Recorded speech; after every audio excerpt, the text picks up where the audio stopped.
Salut les amis et bienvenue sur votre plateforme. Bonne année à tous les amis qui me suivent. Bonne année à vous encore, les amis aux États-Unis, les amis en Afrique, les amis en Europe, les amis en Asie, dans tous les continents. Je vous salue les amis et surtout à ceux qui commentent, ceux qui partagent les vidéos, ceux qui like. On n'a pas l'obligation d'avoir les mêmes idées, les mêmes opinions. Mais on doit tout simplement se respecter quand on donne notre point de vue. C'est bien cela. Les amis, je vais vous parler maintenant des politiciens les plus détestés au monde. Les 3 politiciens les plus détestés au monde que j'ai répertoriés sont 3. Les plus détestés au monde. Je vais commencer par Olaf Scholz. Olaf Scholz, c'est le chancelier allemand. D'ailleurs, il lui restait quelques jours parce qu'il faut organiser les élections législatives en Allemagne. C'est un monsieur qui est venu au pouvoir avec une coalition hétéroclite. Et là, c'était vraiment une coalition très faible. Et il a fallu juste le limogeage du ministre des Finances pour que le gouvernement tombe. Et il était donc obligé d'organiser encore les élections législatives. Et FFD, qui est un parti d'opposition, est en pole position. Quand on part par les tweets faits par Elon Musk et d'autres politiciens, on comprend que les Américains et certains Européens, la majorité, veulent que l'extrême droite allemande vienne au pouvoir. Ils ne sont pas d'accord avec Zelensky, ils ne sont pas d'accord avec la guerre en Ukraine. Et là, Zelensky, au moins, lui, là, il commence à comprendre. Mais il commence à comprendre parce que Donald Trump est arrivé au pouvoir. Donald Trump qui est contre la guerre et les opposants qui risquent de gagner les élections partout en Europe sont contre cette guerre. Donc, ça rend l'équation tellement difficile. Et tout le monde sait aujourd'hui que l'Ukraine est ruinée. Et l'Allemagne est en difficulté économique par rapport à Olaf Scholz, qui n'a pas été clairvoyant, qui se comportait comme le sous-préfet de tonton America. Il fait uniquement ce que les Américains lui disent. Il achète le fouet, le gaz de schiste aux États-Unis d'Amérique plus cher dans son économie. Par conséquent, il ne peut pas être compétitif. Donc, il a tué son économie au profit de l'économie américaine et en pensant aider l'Ukraine. Voilà pourquoi il est détesté par les Allemands. En deuxième position, c'est Joe Biden. Joseph Biden, les amis, c'est aussi un président tellement détesté aux États-Unis d'Amérique. Regardez, en 2020, il conteste l'élection présidentielle contre Donald Trump. Il gagne ces élections-là et Donald Trump crie aux fraudes. Il crie, c'est un scandale. Et il dit que l'élection a été fraudée de façon massive. Ses soutiens ont contesté. Ils y sont allés même au Congrès où ils ont saccagé les choses. Joe Biden a commencé à attaquer violemment Donald Trump, utiliser la justice contre Donald Trump. Mais malheureusement pour lui, Donald Trump avait raison.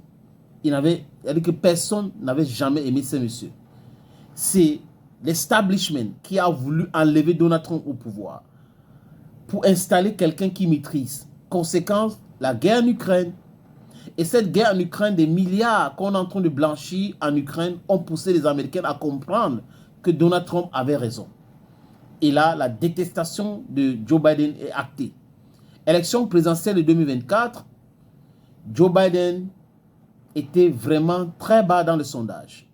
Le Parti démocrate, avec les messieurs comme Barack Obama, Bill Clinton, Hillary et autres, ces gens-là qui ont détruit l'Afrique, qui ont détruit la Libye, qui ont fait du mal aux peuples africains, qui sont, de notre point de vue, des criminels et des gens qu'on doit détester, ont mis la pression. Ils ont mis la pression sur Joe Biden. Il a lâché. Il a laissé donc la place à sa vice-présidente. La vice-présidente n'avait pas la carrure. Vous ne pouvez pas. J'avais dit à un de mes amis que Kamala Harris ne peut pas battre Donald Trump aux élections. Il m'a dit non, elle va gagner, elle va gagner. Il dit qu'elle ne peut pas, même si les Américains ne sont pas prêts pour voter une femme. En dehors de cela, élection, elle ne peut pas.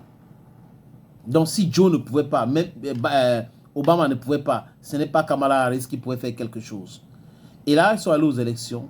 Joe Biden et ses amis ont été battus lamentablement, humiliés au Congrès, au Sénat et les amis à la présidentielle. C'était un raclé total pour dire que Donald Trump avait toujours raison.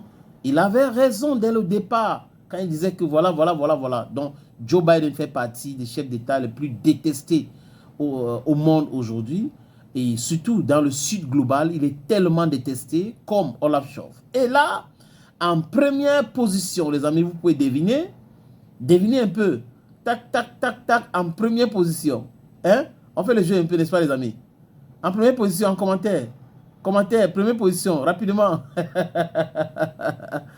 Il s'appelle Emmanuel Macron. Emmanuel Macron, c'est le chef d'État le plus détesté d'abord au monde. Parce que si vous regardez le sondage, en France, c'est moins de 20 ou 15% dans leur propre pays. Les sondages biaisés, les sondages faits par les gens qui l'aiment, qui travaillent avec lui, mais ils n'ont pas le choix. Il est tellement détesté en bas, là-bas dans les sondages. Oui.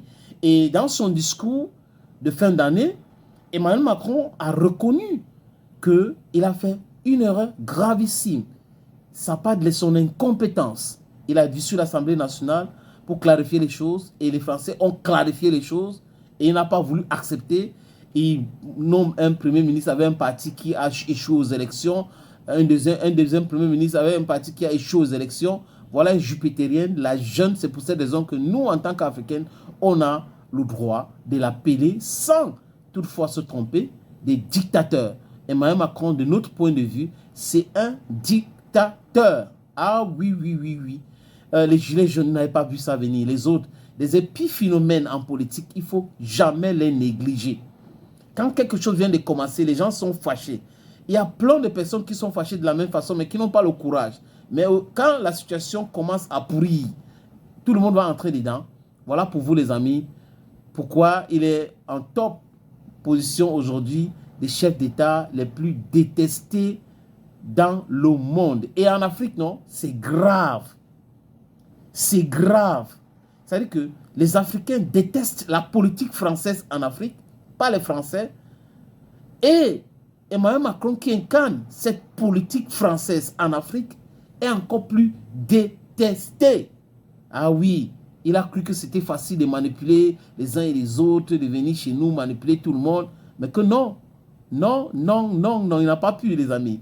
Merci beaucoup, les amis. Appelez-moi Sa Majesté Sénateur Clétus, l'homme le plus noir de la terre.